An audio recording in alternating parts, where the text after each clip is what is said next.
우리가 출근할 때나 집 밖을 나올 때 옷을 입고 신을 신고 나옵니다. 그런데 입고 있는 옷의 첫 번째 단추를 잘못 끼우면 옷 전체가 흐트러지고 이상해집니다. 또한 신발도 다른 짝으로 신고 나오면 그것도 불편하고 이상하게 됩니다. 이처럼 첫 번째 단추를 잘못 끼우면 모든 단추가 잘못될 수밖에 없습니다. 신발도 한쪽 잘못 신고 나오면 다른 신발도 짝짝이로 남아 있을 수밖에 없습니다. 이럴 때는 어떻게 해야 됩니까? 다시 첫 번째 단추를 잘 맞춰서 껴야 합니다. 오늘 설교 제목이 조율인데 이 말은 하나님과 나의 삶이, 하나님과 우리의 삶이 짝이 잘 맞아야 한다는 얘기입니다. F.B. 마이어라는 성서학자가 하나님의 뜻을 분별하는 방법이란 책에서 그가 예인선을 탔던 경험을 이야기합니다. 예인선은 큰 어선을 좁은 항구로 예인하는 역할을 합니다.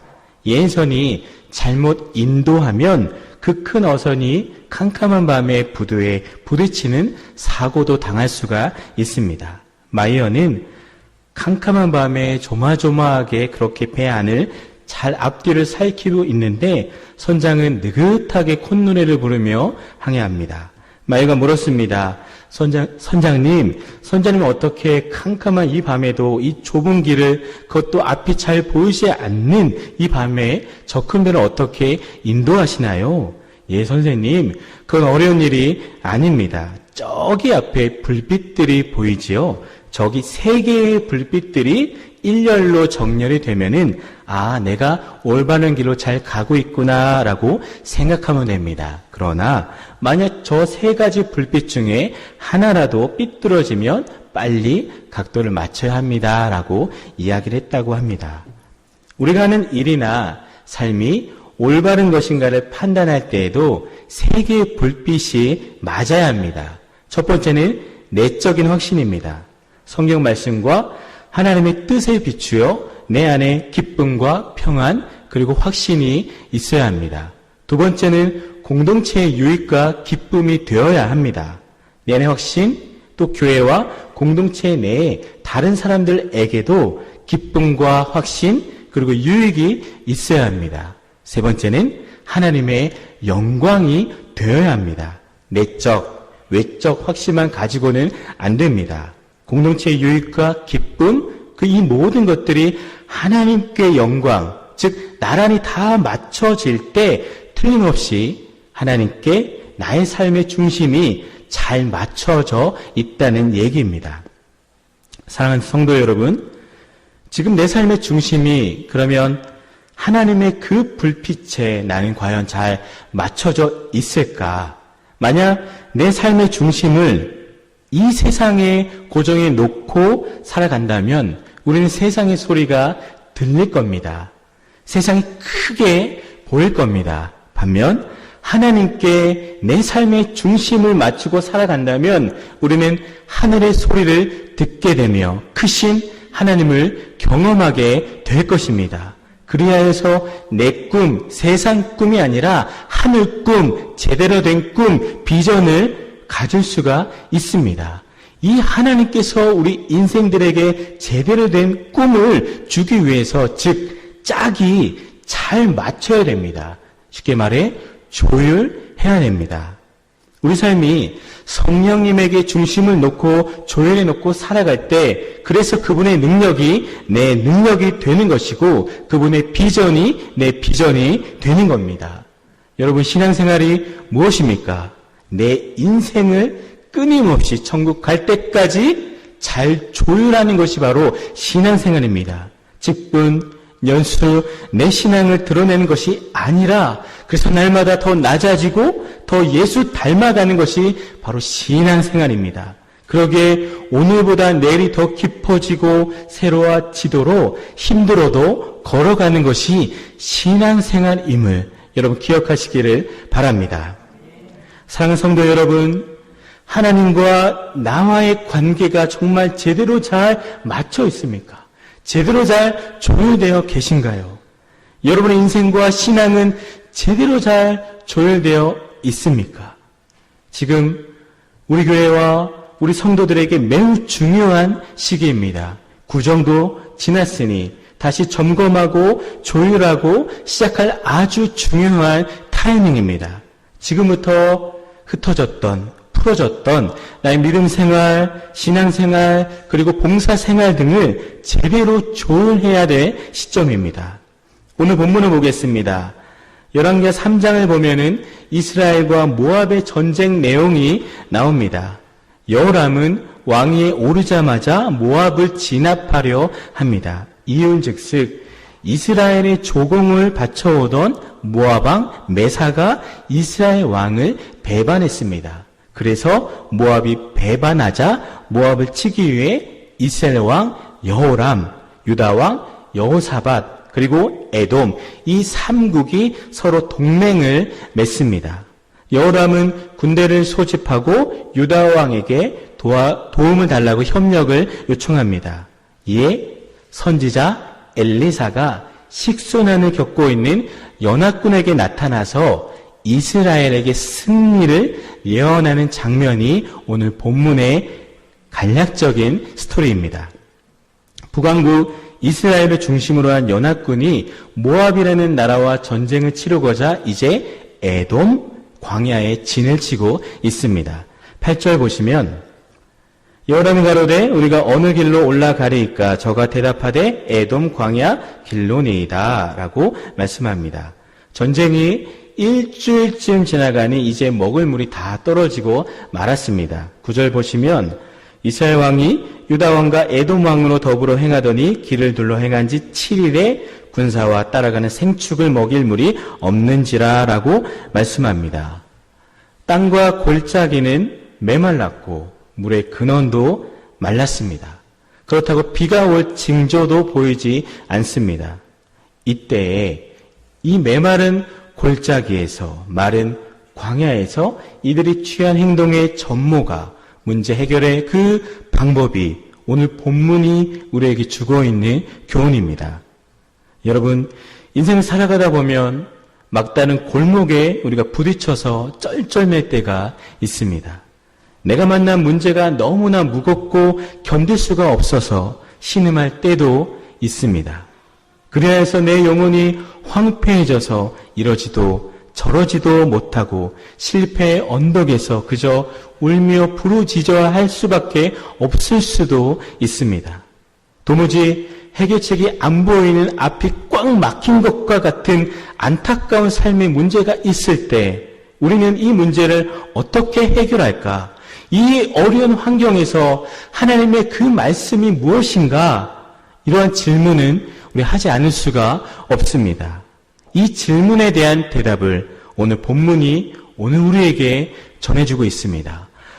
앞이 깜깜하고 어려운 상황을 해결하기 위해서 첫 번째 우리는 하나님을 찾아야 합니다. 우리 같이 해보시겠습니다. 하나님을 찾아야 합니다. 10절 보시면 이스라엘 왕이 가로되 슬프다. 여호와께서 이 세 왕을 불러 모아 모압의 손에 붙이려 하시는도다라고 합니다. 이스라엘 왕은 슬프다 하며 절망에 빠져 있습니다. 그리하여 해서 불평과 원망만을 지금 늘어놓고 있습니다. 그러나 유다 왕 여호사밧은 오늘 본문 11절에서 이렇게 이야기합니다. 우리가 여호와께 물을 만한 선지자가 여기에 없느냐라고 묻습니다. 우리가 지금 여호와께 물을 만한 선지자가 없느냐라고 말합니다. 그들이 지금 있는 장소 에돔 광야는 선조들로부터 전해오던 이적을 기억나게 하는 장소였습니다. 즉 그곳은 바위로부터 물을 낸 장소였습니다. 혹시 여기에 여호와의 예언자가 있느냐? 이 말은 즉 기도해야 되지 않느냐라는 그 얘기입니다. 여호사밧이 이제라도 여호와 하나님께 물으려 한 것은 잘한 일입니다. 그러나 그가 이 일을 행하기 전에 미리 그랬더라면 더 좋았을 텐데 만약에 그랬더라면 이러한 어려움에 빠지지 않았을 텐데 하는 아쉬움도 있습니다. 가끔 우리가 문제에 부딪혀 보면 제일 먼저 찾아오는 게 원망입니다. 그리고 낙심하고 절망합니다. 여러분, 계속 원망하고 낙심하고 절망해서 문제를 해결해 본 경험이 있으신가요? 그리고 불평함으로써 문제를 풀어본 적이 있으십니까? 없습니다. 그러니까 어떤 사람들은 문제를 해결해 보려고 이 사람 저 사람을 찾아 만나 애원하고 해결해 보려고 힘씁니다. 그러나 거기에는 문제 해결의 원인이 될 수가 없습니다. 문제 해결의 길은 오직 하나님께만 있습니다. 하나님을 찾을 때 문제 해결이 열린다는 것을 여러분 믿으시기를 바랍니다. 하나님께 그 문제를, 내가 갖고 있는 그 어려움을 가지고 나와서 하나님과 의논해야 됩니다. 왜요? 하나님은 우리의 창조주이시고 우리 모든 삶의 주인이시고 하나님이 모든 것들을 아시기에 능히 그 문제를 해결할 능력이 있는 분이시기 때문입니다. 우리 하나님은 역사의 운영자이시고 주관자이시기 때문입니다. 하나님은 우리의 피난처가 되시고 환난 날에 우리를 구원해 주실 유일한 분이신 것을 여러분 믿으시기를 바랍니다. 11절 후반부에서 한 병사가 이렇게 얘기합니다. 이스라엘 왕의 신복 중에 한 사람이 대답하여 가로되 전에 엘리야의 손에 물을 붓던 사밧의 아들 엘리사가 여기 있나이다. 여기 엘리사가 있습니다. 엘리사가 여기 있습니다. 라고 말합니다. 이 말을 들은 유다 왕과 이스라엘 왕이 직접 엘리사를 방문합니다. 사실 왕은 신하를 시켜서 방문할 수가 있었지만 그렇게 하지 않았습니다. 왜? 이 일이 너무나 심각했기 때문입니다. 이처럼 여러분들도 우리 삶에 문제가 생길 때 남에게 도움을 받지 마시고 내가 즉시 하나님께 바로 나아오시는 저와 여러분들이 되시기를 바랍니다. 두 왕의 내방을 받은 엘리사 선지자가 뭐라고 이야기합니까? 본문 15절 말씀입니다. 우리 한번 같이 읽겠습니다. 이제 내게로 검은고 탈 자를 불러오소서 하니라. 아멘. 검은고 탈 자를 불러오라 라고 말합니다. 엘리사가 왕들을 대하는 마음과 태도는 사실 이랬습니다. 사악한 이스라엘 왕에게는 매우 직선적으로 이야기를 했고 유다의 경건한 왕에게는 존경을 표했습니다. 하지만 예언자로서 왕의 악한 일을 지적해야만 했기에 그의 마음은 거룩한 분노, 안타까움, 복잡 미묘한 상태였습니다. 그러기에 엘리사 역시 하나님으로부터 지시하심을 받기 위해서 본인의 마음을 가라앉혀야만 했습니다. 잠시 흥분한 것으로 인해 기도가 되지 않자 하나님의 신의 감동을 받을 수가 없기에 그리하여 마음을 가라앉히려고 찬양하는 자, 검은고를 타는 자를 지금 불렀습니다. 우리말로는 검은고, 영어로는 하프입니다. 줄을 퉁김으로 소리가 나는 악기가 바로 검은고입니다. 15절은 매우 독특한 구절입니다. 하나님의 예언의 말씀과 악기를 연결시킨 곳은 신구약 성경 중에 이곳밖에 없습니다. 잘 아시다시피 검은고는 줄을 퉁김으로 소리가 나는 현악기입니다. 그러기에 검은고는 줄이 생명입니다. 줄이 끊어지면 소리가 나지 않습니다. 왜? 이스라엘의 문제가 생겼나? 왜 이스라엘 백성들이 이처럼 곤고한 상황에 처해서 울어야만 하는가? 바로 하나님과 백성들의 그 관계의 줄이 끊어져 버렸기 때문입니다. 인생 살아가다 보면 인생의 여러 줄들이 터질 때가 있습니다. 사람을 믿었는데 그 사람이 내게 배신합니다. 인간 관계줄이 터집니다. 사업의 줄, 물질의 줄, 사랑의 줄, 건강의 줄 터집니다. 그러나 인생의 어떤 줄이 다 터져 도망간다 할지라도 절대로 끊어지지 않는 한 줄, 믿음의 줄이 내게 있다면 하나님은 그 남아있는 한 줄 가지고 여러분의 인생을 멋지게 연주해 가실 것입니다. 우리는 그 전능하신 하나님을 믿습니다. 우리는 그 하나님을 의지합니다. 이 믿음의 줄이 우리에게 아직 남아있다면 하나님께서 우리의 인생을 앞으로도 멋지게 연주해 주실 것임을 여러분 믿으시기를 바랍니다. 검은고가 지닌 의미 또 있습니다. 검은고는 현악기이기 때문에 조율을 제대로 해야 바른 소리, 그래서 바른 연주를 낼 수가 있습니다. 이스라엘 왕들이 범죄함으로 말미암아 하나님과의 그 관계의 줄이 다 끊어져 버리고 말았습니다. 전쟁의 문제가 아니라 죄로 인해서 생긴 하나님과의 그 단절이 가장 심각한 문제였습니다. 이스라엘 지도자들이 잘못 살아감으로 말미암아 영성의 줄이 느슨해지고 말았습니다. 또한 백성들도 게으르고 나태했기 때문에 그들의 믿음의 줄이 다 헝클어버리고 말았습니다. 이것은 모압과의 전쟁 이전에 이스라엘 왕들의 문제, 지도자들의 문제, 백성들의 문제, 그리고 바로 나의 문제 때문입니다. 세상에 문제가 많고 많아 보이지만 모아보면 모두 한 가지, 죄의 문제, 하나님과의 관계의 문제 때문입니다. 사랑하는 여러분, 문제가 있을 때 하나님만 찾는, 하나님만 구하는 여러분들이 되시기를 주님의 이름으로 축원을 드리겠습니다. 두 번째 문제 해결일 길 두 번째는 성령의 은혜로 조율해야 합니다. 우리가 같이 해보시겠습니다. 성령의 은혜로 조율해야 합니다. 이 시간 여러분의 그 검은 고줄은 잘 조율되어 있습니까? 하나님의 그 바른 위치에 서 계십니까? 지금 신앙생활이 재밌고 행복하십니까? 혹시 말씀, 기도, 찬송, 사랑의 줄이 다 풀려 있지는 않으신가요?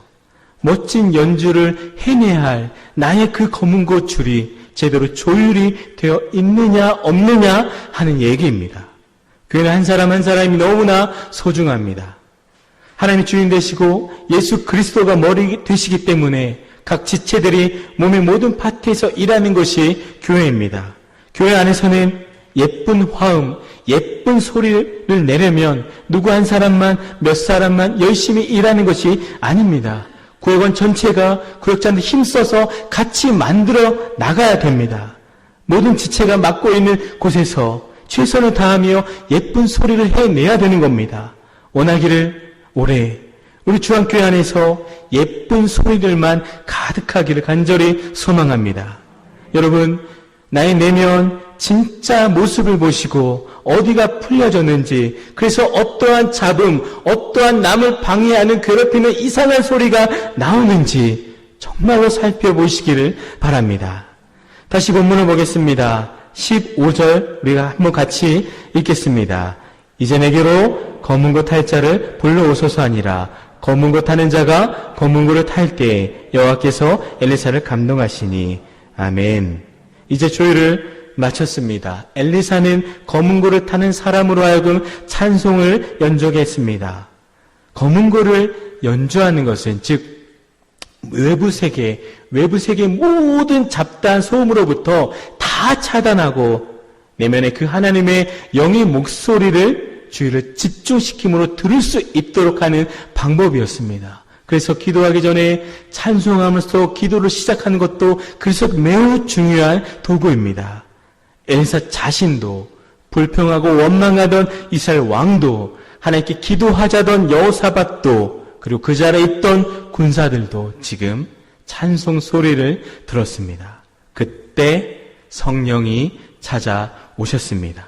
검은 고를 탈 때에 여호와께서 엘리사를 감동하시니, 개역개정로 보면은 검은 고를 탈 때에 여호와의 손이 엘리사 위에 있더니라고 말씀합니다. 성령이 그제서야 역사하기 시작했습니다.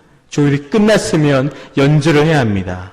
사랑하는 여러분, 문제는 다른 누구도 아닌 바로 내가 문제입니다. 그러니 다른 사람 탓하지 마십시오. 세상이 교회가 변화되지 않는다고 넋두리하지 마십시오. 내가 변하면 세상은 변화될 줄 믿습니다.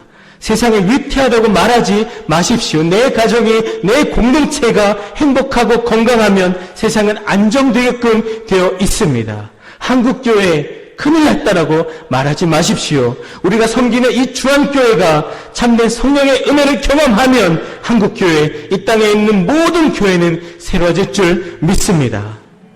옛날에 나무꾼들이 있었는데 미련한 나무꾼은 무딘 도끼를 가지고 산에 가서 나무를 찍습니다. 펑펑 소리만 나지 능률이 오르지를 않습니다. 손바닥도 찢어지고 손만 아프지 몸의 능률, 일의 능률 전혀 없습니다. 그러나 지혜로운 나무꾼은 아침마다 도끼날을 갈아서 산에 가지고 올라갑니다. 그러니까 힘들이지 않고 나무를 잘 쓰러뜨립니다. 이처럼 기도는 영성을 날마다 가르고 벼르는 것이 기도입니다. 말씀의 능력, 찬송의 능력을 회복하는 것입니다. 내 능력의 도끼를 날카롭게 날마다 갈아서 현장으로 세상에서 우리가 걸어 나아갈 때 하나님께서 그렇기 때문에 도와주시고 그 성령의 능력이 날카롭기 때문에 우리는 세상에서 이기고 승리하게 되는 것임을 여러분 기억하시기를 바랍니다. 그러기에 오늘도 내 믿음의 조율이 시급합니다. 풀어진 영성의 악기를 다듬는 것이 제일 시급합니다. 환경의 변화 이전에 내 마음의 변화가 먼저 일어나야만 합니다. 환경의 혁명을 일으키려고 앞장서지 마십시오. 믿음의 혁명을 내가 경험하게 될 때에 환경은 하나님의 기적의 현장으로 바뀌어지게 되어 있습니다. 진정 성령의 은혜로 풀어진 나의 모든 줄들을 다시 조율해서 아름다운 소리를 연주해 나아가는 우리 모두가 되시기를 주님의 이름으로 축원을 드리겠습니다. 마지막 문제 해결 길 마지막은 개천을 많이 파야 합니다. 우리 같이 해보시겠습니다. 개천을 많이 파야 합니다. 검은 고줄이 조율되고 찬송이 흐르고 성령이 감동했습니다. 예, 엘리사가 뭐라고 말합니까? 16절입니다. 우리 한번 같이 한번 읽겠습니다. 저가 가로되 여호와의 말씀이 이 골짜기에 개천을 많이 파라 하셨나이다. 아멘. 하나님이 이제 말씀합니다. 찬송하고 성령님이 오시니까 하나님의 음성이 들리기 시작합니다. 그 음성이 무엇입니까? 개천을 많이 파라. 개천을 많이 파라 말씀하십니다. 저들 골짜기는 절망의 골짜기입니다. 물이 흐르고 샘이 솟아나야 할 골짜기임에도 불구하고 물이 말라버린 절망의 골짜기입니다. 숲이 우거지고 맑은 물이 흐르는 대신 흙먼지만 날리고 돌멩이만 뒹구는 그 메마른 쓸모없는 골짜기입니다. 물 없는 골짜기는 사막이 되고 맙니다. 이처럼 재구실 못하는 우리 인생도 마찬가지입니다. 내가 아무리 이전에 훌륭한 골짜기였다 하더라도 지금 하나님의 사람들에게, 하나님의 그 군사들에게, 목마른 자들에게 물을 주지 못하는 메말라버린 골짜기라면 존재의 의미를 이미 상실해버리고 만 것입니다. 나 옛날에 성령 충만했었지. 나 옛날에 성경 많이 읽었지. 나도 옛날에 교회 많이 했어. 라고 이제 과거의 대화는, 과거의 그 말은 이제 하지 마십시오. 왜 지금은 그러지 못하십니까? 왜 지금은 물이 펑펑 흐르지 않으십니까? 메마른 에돔 골짜기에 샘이 터지기 전에 제일 먼저 선지자와 이스라엘 가슴의 골짜기에 개천이 터져야 한다는 얘기입니다. 또한 우리들 그 가슴 심령의 골짜기에, 믿음의 골짜기에서도 개천을 파서 터져 나와야 한다는 얘기입니다. 또한 우리들 그 심령의 골짜기, 그리고 그 믿음의 골짜기를 파서, 그래서 나도 지금 기도의 샘, 눈물의 샘 꽁꽁 얼어붙었던 이 차가운 이 가슴도 이제도 그래서 터져서 감사와 행복의 샘이 터져 나와서 인생을 승리할 수가 있다는 얘기고, 그래서 매일매일 신앙생활 승리할 수 있다는 것임을 여러분 기억하시기를 바랍니다. 기억하십시오. 제 아무리 훌륭한 학력과 가정과 배경과 사명을 가졌다 할지라도, 빛나는 신앙의 경륜의 직분을 가졌다 할지라도 그 사람 영혼 속에 생명의 샘, 은혜의 샘, 구원의 샘이 지금 흐르지 않는다면 그의 인생은 의미 없는 인생, 메마른 골짜기일 수밖에 없습니다. 교회도 교회 구실을 못하면 메마른 골짜기가 됩니다. 성도 구실을 못하면 메마른 광야로 바뀌어지게 맙니다. 사랑하는 여러분, 혹시 이 자리에도 메마른 골짜기와 같은 마음을 안고 살아가시는 분들이 계십니까? 감사하고 행복해야 될 나의 삶이 메마른 골짜기처럼 그렇게 돼버려 있지는 않으신지요?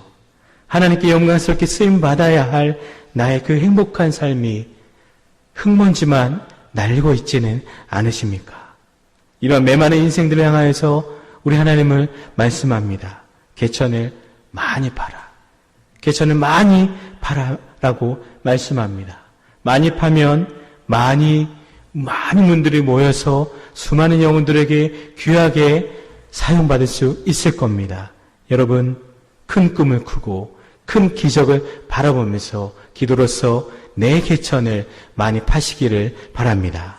성도 여러분, 믿음의 문제, 건강의 문제, 자녀의 문제, 재정의 문제 등으로 힘들어하고 계십니까? 주일이 끝났으면 이제 더 이상 두려워하지 마십시오. 요한 3서 1장 2절 말씀 우리 한번 같이 읽겠습니다. 사랑한 자여, 내 영혼이 잘된 같이 내가 범사에 잘되고 강건하기를 원하노라. 아멘. 이것이 바로 하나님 아버지의 마음입니다. 신앙의 조율, 영혼의 조율이 끝났으면 걱정하지 마십시오. 하나님과 지금 나의 관계가 제대로 조율만 되어 있다면 우리는 날마다 신앙의 기적을 체험하게 될 것입니다.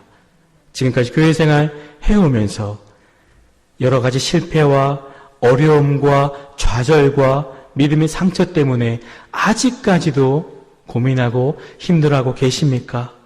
피도 물도 다 메마른 시대라고, 인정사정도 없는 메마른 골짜기라고 아직까지 낙심만 하고 계십니까?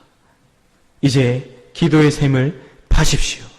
크게 기도하고 크게 믿으시기를 바랍니다. 이제 17절은 이렇게 이어져 가고 있습니다. 여호와께서 이르시기를 너희가 바람도 보지 못하고 비도 보지 못하되 이 골짜기에 물이 가득하여 너희와 너희 육축과 짐승이 마시리다 하셨나이다. 아멘. 물이 가득하여 물이 가득하게 될 것이라고 하나님께서 말씀하고 있습니다. 여러분, 기도했습니까? 그러면 이제 도전하십시오. 믿음이 생겼습니까? 그러면 새로운 도전을 하십시오. 인생 조율이 잘 끝냈습니까? 그러면 바른 소리를 하시며 바른 연주를 하시기를 바랍니다. 믿음은 모든 것을 가능케 하는 비결입니다. 그러나 의심과 불신앙은 이를 망치는 지름길입니다. 마가복음 9장 23절은 이렇게 말씀합니다. 할 수 있거든이 무슨 말이냐? 믿는 자에게 넣지 못함이 없다라고 말씀합니다. 신앙의 길은 믿음으로 걸어 나아가는 겁니다. 앞뒤 눈치 보고 계산하고 의심하며 걸어가는 것이 아닙니다. 새로운 세계에 날마다 부딪히며 도전하고 나아가는 거리입니다. 한 번의 실패가 영원한 실패인 것처럼 넋두리하지 마십시오. 어제 실패했다고 오늘 내일 또 실패할 거라고 착각하지 마시고 좌절하지 마십시오. 넘어졌으면 일어서면 됩니다. 다쳤으면 약 바르고 연고 발라서 다시 걸어가면 됩니다. 인생 조율이 끝났으면 새로운 소리를, 바른 소리를 하면 됩니다. 조율된 악기는 이제 하나님 뜻에 맞는 멋진 소리를 해 나가실 것입니다. 오늘 본문 그 순종의 결과가 어떻습니까? 마지막 본문 20절 말씀입니다.